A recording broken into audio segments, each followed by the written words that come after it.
نحمده ونصلي على رسوله الكريم أما بعد أعوذ بالله من الشيطان الرجيم بسم الله الرحمن الرحيم அஸ்ஸலாமு அலைக்கும். கணிதற்குரிய பெரியவர்களே, சகோதரர்களே, சகோதரிகளே, குழந்தைகளே, குடும்பத்தார்களே, இன்றைய தினம் நாம் பேச இருப்பது, கேட்க இருப்பது, தொட்டிலில் பேசிய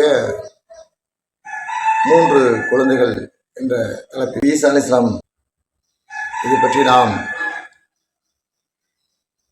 அடிக்கடி கேட்டு தெரிந்திருக்கிறோம். இன்ஷா அல்லாஹ் அடுத்த ஒரு பயானில் அதை பற்றி விளக்கமாக சொல்லுவோம். இப்போ 2வது 3வது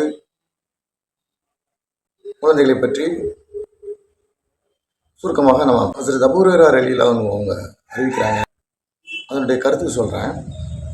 3 பேர் தவிர எவரும் தொட்டிலில் குழந்தையாக இருந்தபோதே பேசியதில்லை அப்படின்னு சொல்கிறாங்க. 3 குழந்தைகள் தவிர வேறு யாரும் பேசியதில்லை தொட்டிலில் குழந்தையாக இருக்கும்போது அப்படின்னு. முதலாவது யாருன்னு சொன்னால் மரியம் அலைஹிஸ்ஸலாம், அவளுடைய மகன் ஈசா அலைஹிஸ்ஸலாம். 2வது ஜுரைஜ் என்பவருடன் சம்பந்தப்பட்ட குழந்தை. இவர் யார் அப்படின்னு சொன்னால், இவர் பனி இஸ்ராயேலர்கள் கூட்டத்தில் ஒரு வணக்கசாலி. அவர் அல்லாஹ்வை இபாதத் பண்ணிட்டு அவர் இருக்கார். அவர் இந்த ஊரில் தனக்குன்னு சொல்லிட்டு ஒரு ஆசிரமத்தை ஏற்படுத்தி அங்கேயே அல்லாஹ் வணங்கி இபாதத் பண்ணிட்டு இருக்காரு. அப்போ ஒரு வாட்டி அவர் தொழுதுகிட்டு இருக்கும்போது அவருடைய தாயார் ஜுரைஜே அப்படின்னு சொல்லி கூப்பிட்றாங்க. அவர் பேர் ஜுரைஜ். அப்போ ஜுரைஜேன்னு கூப்பிடும்போது இவர் தொழுதுட்டு இருக்கக்கூடிய நேரத்தில் இவருக்கு தொழுகையை விடுறதா இல்லை தாயாருக்கு பதில் சொல்லிட்டு தொழுகையை விட்டுட்டு போகிறதான்றது தெரியல. அதனால அவர் மனசுக்குள்ளே என்ன சொல்கிறார் அப்படின்னு சொன்னால், இறைவா, என் தாயார் அழைக்கிறார், நான் தொழுகையில் உள்ளேன், என்ன செய்கிறது அப்படின்னு சொல்லி மனசுக்குள்ளே சொல்லிக்கிறார். அவருக்கு என்ன பண்ணுறதுன்னு தெரியல. என் தாயார் அழைக்கிறாரு, நான் இப்போ என்ன பண்ணுறது, நான் தொழுதுட்டு இருக்கேனே அப்படின்னு சொல்லிட்டு அவர் சொல்கிறார். அதுக்கப்புறம் என்ன பண்ணுறாங்கன்னு சொன்னால், அவங்க போயிடுறாங்க. தாயார் திரும்பி போயிடுறாங்க.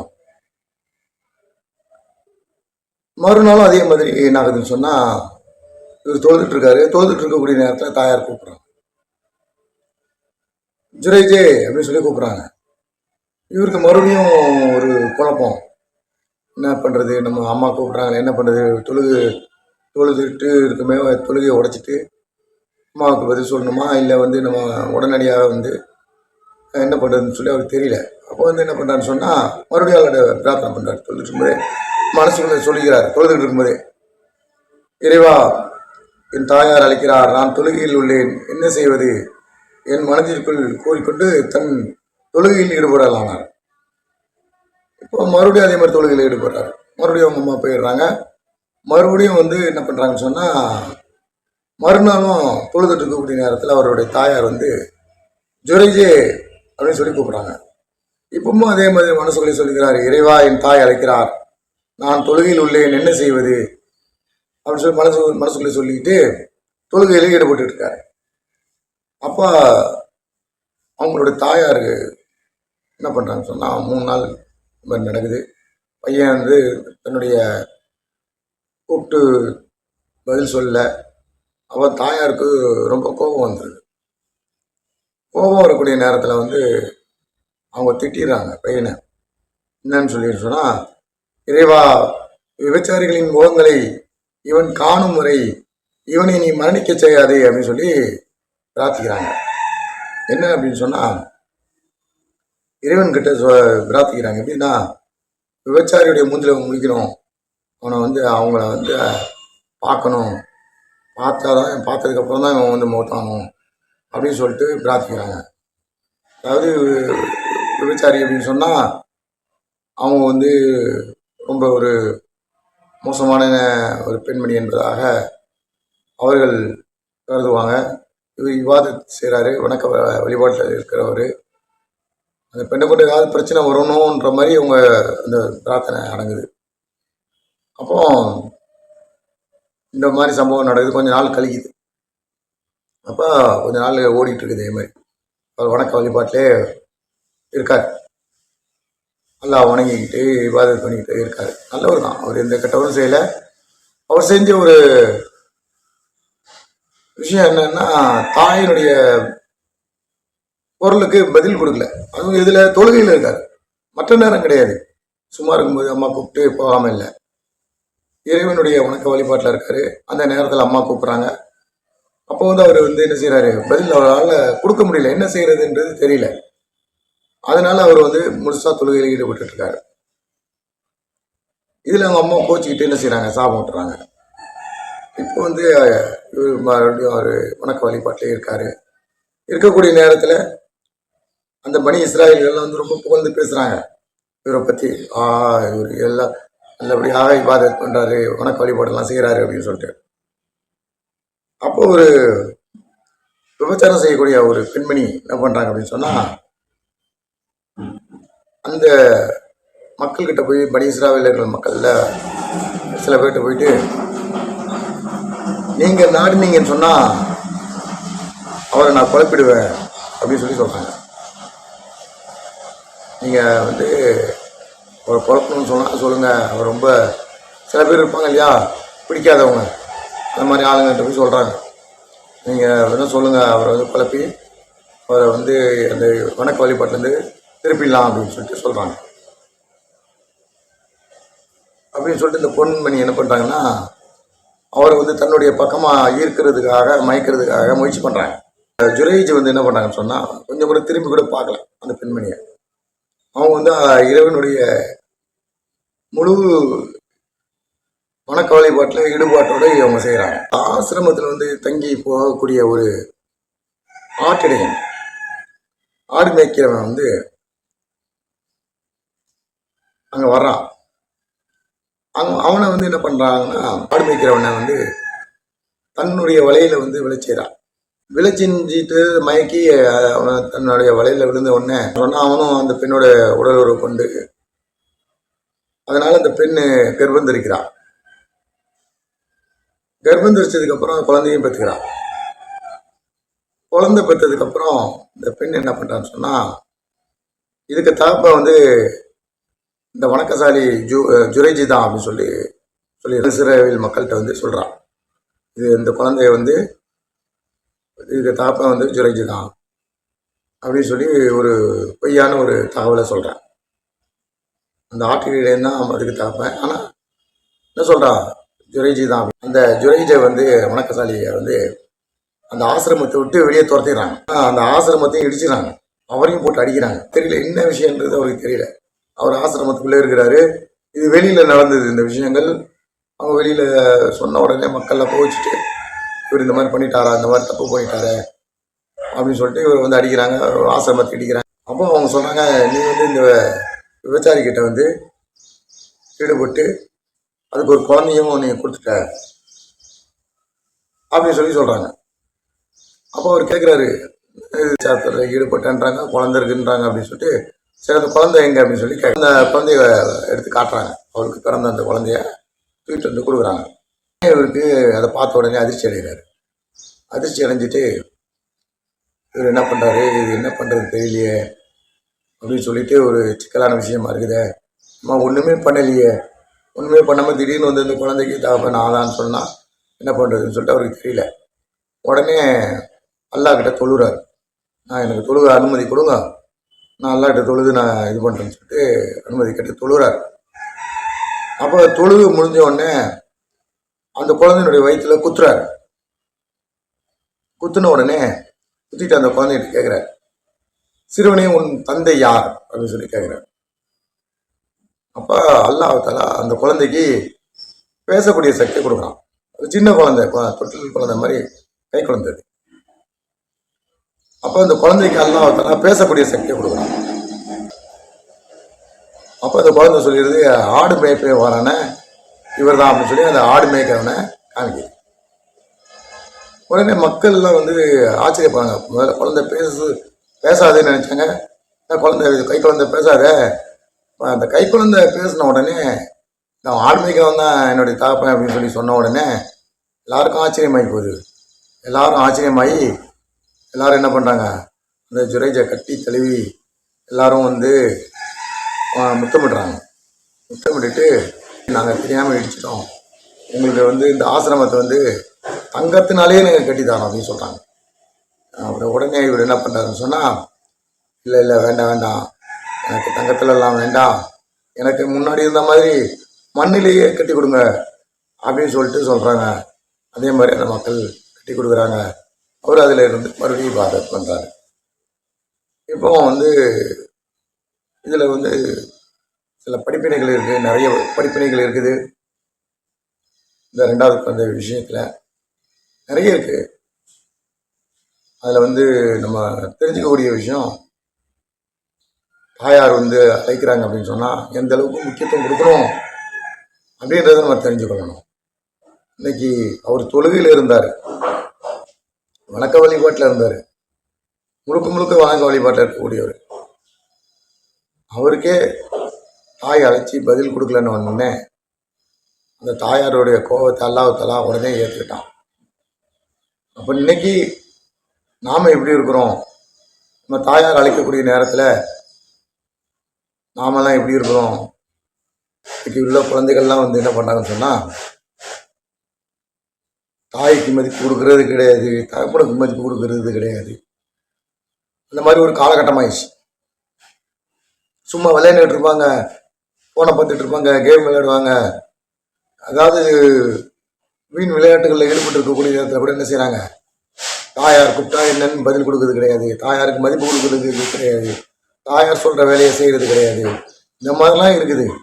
அப்போ அவங்க மனசு எந்த அளவுக்கு நோகும், அவங்க வந்து அவங்க மனசுலேயே ஏதாவது ஒரு வருத்தப்பட்டு ஏதாவது சொல்லிட்டாங்க அப்படின்னு சொன்னால், அப்போ அல்லாஹ்வுத்தாலா அதை ஏற்றுக்கிட்டான்னா என்ன ஆகும்? அதனால் நாம் வந்து தாய் தகப்பனாரும் பிள்ளைங்களை சாப்பிடக்கூடாது, அதே மாதிரி பிள்ளைகளும் அந்த மாதிரி நடந்துக்கக்கூடாது. அதனால் தாயார் சொல்படி, தந்தை சொல்படி கேட்டு நடக்கணும். அவங்க கூப்பிட்டாங்கன்னா உடனே நம்ம பதில் சொல்லணும். எந்த அளவுக்கு இருக்குதுன்னு சொன்னால், இதுக்கு தான் நபி ஸல்லல்லாஹு அலைஹி வஸல்லம் சொல்கிறாங்க. இந்த கருத்து கூட நஃபிலான தொழுகை நம்ம தொழுதுட்டு இருக்கோம் அப்படின்னு சொன்னால், தாயத்தை இந்த கூப்பிட்டா என்ன செய்யணும் சொன்னால், அந்த தொழுகையை விட்டுட்டு நம்ம பதில் சொல்லணும். அந்த மாதிரி இருக்குது. ஆகவே நாம் வந்து இந்த அளவுக்கு பேணுதல் இருக்குது. இப்போ மற்ற நேரங்களில் நம்ம எந்த அளவுக்கு முக்கியத்துவம் கொடுக்கணுன்றதை நாம் தெரிஞ்சுக்கொள்ளணும். நம்ம வந்து வீணான விளையாட்டுகளில் இருக்கக்கூடிய நேரத்தில் நம்ம கூப்பிட்டா கூட இன்றைக்கி மக்கள் பதில் சொல்லக்கூடிய நிலைமையில் இல்லை. அப்போ நாம் அந்த அளவுக்கு நம்ம வந்து முக்கியத்துவம் கொடுத்து தாய் தகப்பன்கிட்ட நடந்து கொள்ளணும். மூன்றாவது குழந்தை, முதல் குழந்தை ஈசா அலைஹிஸ்ஸலாம், இரண்டாவது குழந்தை ஜுரைஜி அவங்க சம்மந்தப்பட்டு வந்த அந்த குழந்தை, மூன்றாவது வந்து ஒரு குழந்தை. அது என்ன குழந்தை, அது என்ன சம்பவம் அப்படின்னு சொன்னால், சம்பவத்தை இது ஒரு தொடர்ச்சியான ஹதீஸ் தான் இது.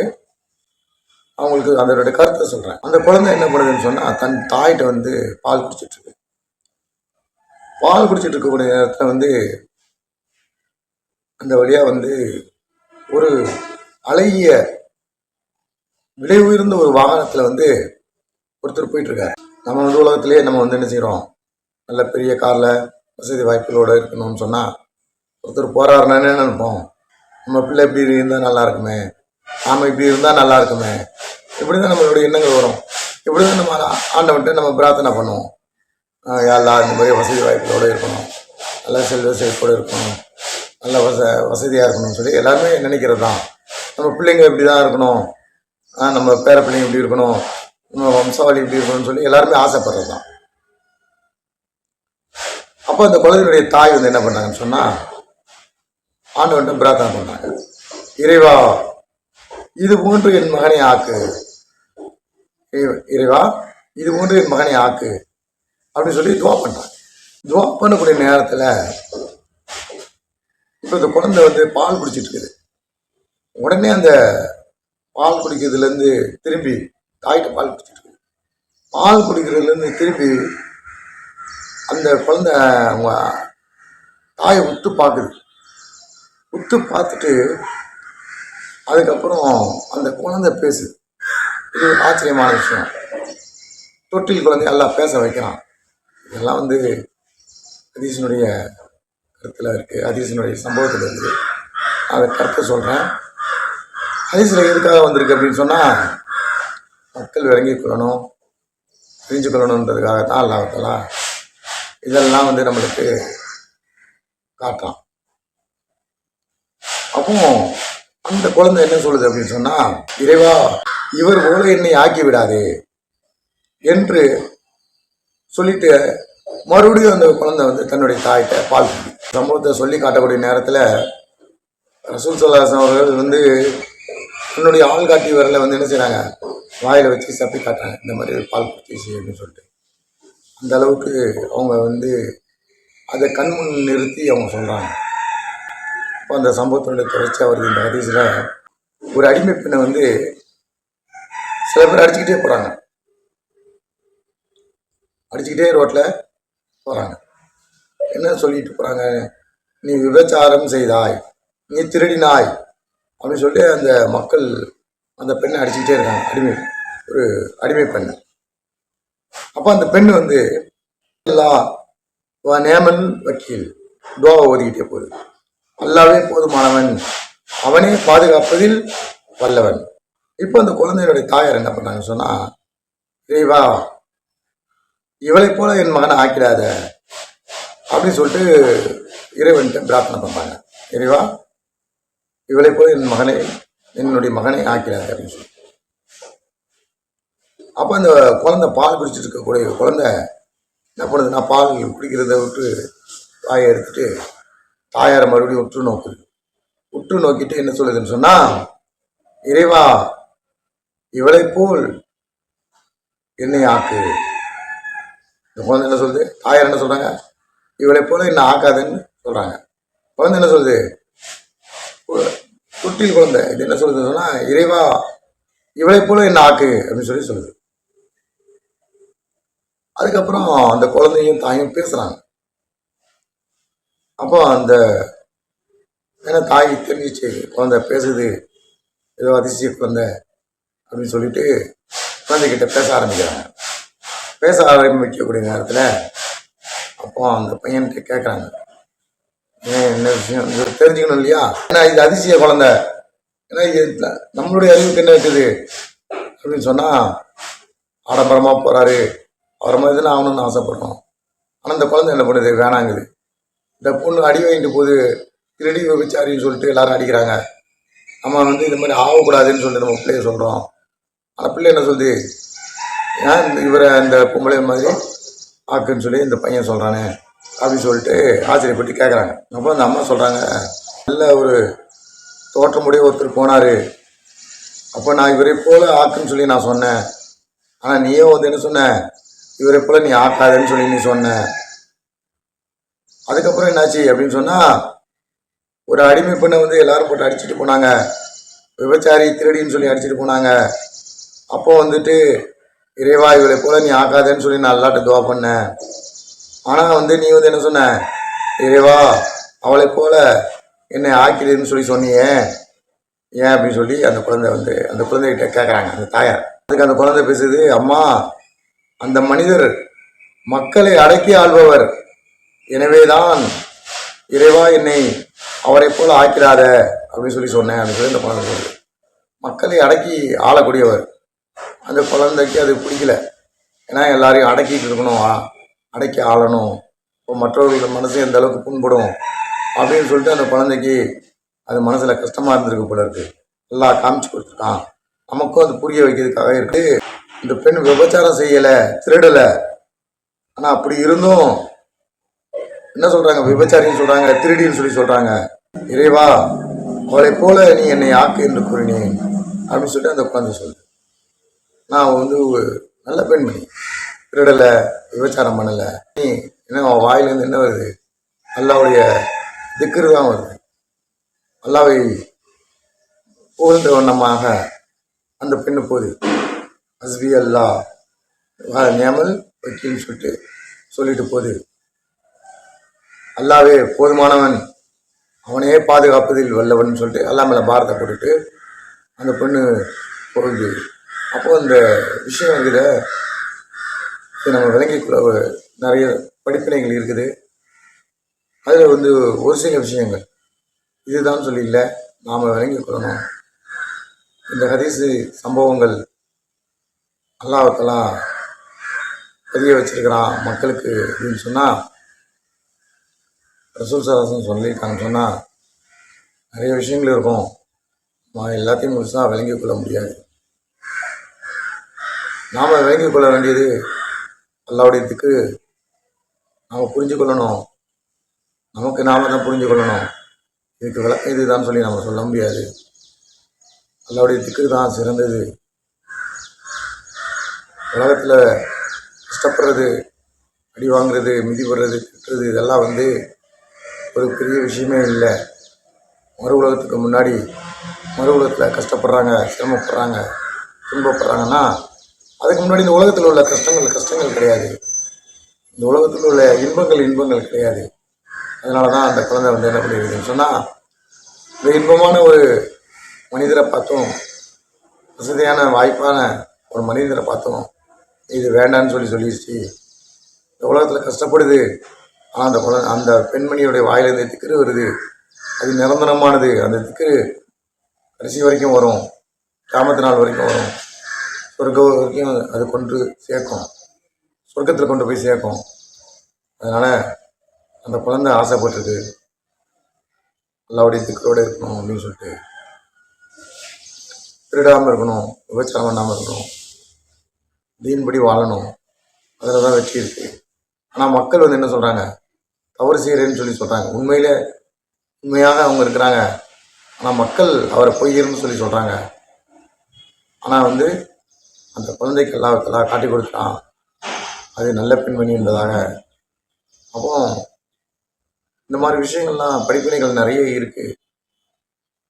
அதை நாம் விளங்குறதுக்கு அல்லாஹ்வுத்தாலா தான் தௌஃபீக் செய்யணும். இல்லாமல் அல்லாஹ் நம்ம அனைவர்களுக்கும் தீனுடைய விளக்கத்தை கொடுத்து தீனின்படி நடக்கக்கூடியவர்களாக ஆக்கியிருப்பாங்க. நேரான வழியின் பக்கம் நடக்கக்கூடியவர்களாக ஆக்கி வைப்பானாக. வழி தவறிய வழியை விட்டும் அல்லாஹ்வுடைய கோபத்திற்கு உள்ளானவர்களுடைய வழியை விட்டும் நம் அனைவர்களையும் பாதுகாத்து காப்பாற்றி அனுப்பிடுவானாக. நம் அனைவர்களையும் சொர்க்கத்துக்கு உரியவர்களாக ஆக்கி வைப்பானாக. நரகத்தை விட்டும் பாதுகாத்து காப்பாற்றி அனுப்பிடுவானாக. நம் அனைவர்களுடைய பாவங்களையும் குற்றங்களையும் மன்னித்து அனுப்பிடுவானாக. நமக்கு முன் சென்ற நம்மளுடைய முன்னோர்களுடைய பாவங்களையும் குற்றங்களையும் மன்னித்து அனுப்பிடுவானாக. நம்மளுடைய அனைத்து மூமினான அனைவர்களுடைய ஆண் பெண் அனைவருடைய பாவங்களையும் குற்றங்களையும் மன்னித்து கிருபை செய்வானாக. நம் அனைவர்களுக்கும் ஈருலகத்திலும் வெற்றியை தந்தல் புரிவானாக. ஆமீன் ஆமீன். வாகிருதானா வதந்தலில் ஆகிரபில் ஆலமீன்.